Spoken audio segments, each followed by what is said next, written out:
ষাট 70 লাখ। আচ্ছা 60 70 লাখ। আচ্ছা নিয়ে গেছে। একটু আগে ভিডিওতে যাকে দেখতে পেলেন, চিনতে পেরেছেন? এই সেই মানিক ওরফে মানিক্কা, যে কিছুদিন আগেও খুব অহংকারের সাথে দাম্ভিকতার সাথে এই উপস্থাপিকা দীপ্তিকে বলেছিলেন যে রাজাকারের বাচ্চা। এখন দেখুন সে কলাপাতায় কিভাবে শুয়ে আছে। এই হচ্ছে অহংকারের কি বলে যেটাকে পরিণতি, তাই না? বেশি অহংকার করলে পরিস্থিতিটা কি এমনই হয়।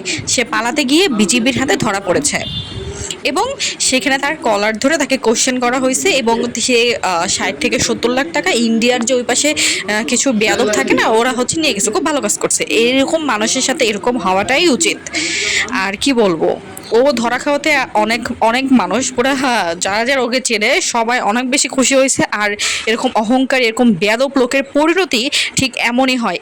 এর কাছ থেকে অন্তত আমাদের শিক্ষা নেওয়া উচিত যে কীভাবে জীবনে চলতে হবে।